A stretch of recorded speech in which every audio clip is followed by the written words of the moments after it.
So what does the Hasport mount correction kit do? And I should say it's a geometry mount correction kit. So the stock trans mount carries the weight on top of the bushing down, and the bushing is here, and it's carried on top and loaded down this way.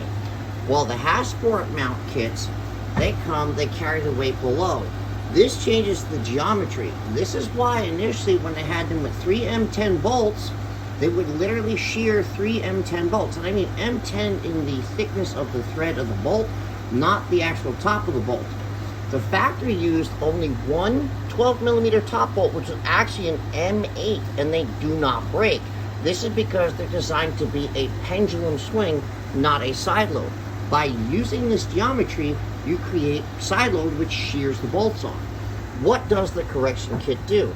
Now you take that flip mount that was flipped the other way, flip it back up, insert the correction kit, and now the geometry is corrected. You no longer break and shear bolts, or sometimes what will happen is this bushing will literally blow through the mount.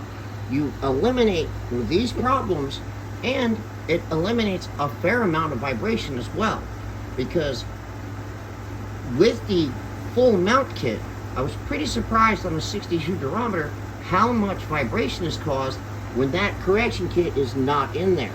Reduced vibration, corrected geometry, and less likely to break. So there's no downside to this. So this is, again, this is not to set just the height, okay? It is a geometry correction kit. Let me explain the geometry for you. Basically, in the factory situation, the mount is carried, when you carry the weight above the bushing, it's like having a longer pendulum. The swing angle is different, okay? But the problem is the piece attached to the bushing, well, it does not move. This is all solid. So when the Hasport kit, you turn around and it goes to grabbing it in a lower place on the bushing, because the engine mount on the other side was not changed, now the engine still wants to go that distance, but it can't, all right? Because now it cannot create this angle. So what happens is it wants to keep the angle from the motor mount, and then it creates a side load like this. It actually side loads, and this is what causes the bolts to shear off.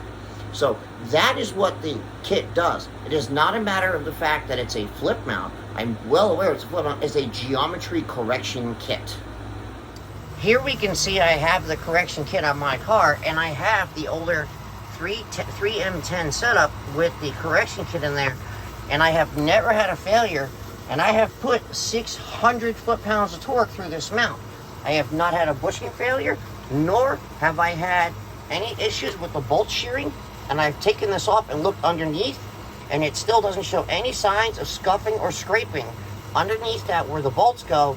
That shows me that there's no movement underneath because the side load has been reduced. Because these studs have a widened area in the bottom at the base to align the mount originally, when you go to sometimes put the Hasport mount on, it gets wedged in here.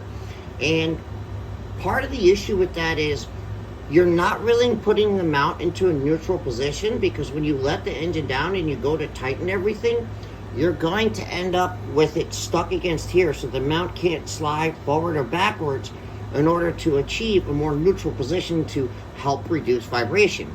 So to accommodate this though for the kit, because they can't all be one side, and I want a nice tight fit so that there's not any play in the bushings, the two of the bushings have been widened to accommodate that actual knurled end, and these fit nice and snug on there, and they're not going to be moving around.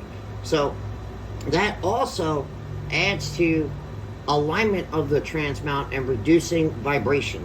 So get your kit today at fk8.com. Check out the link below.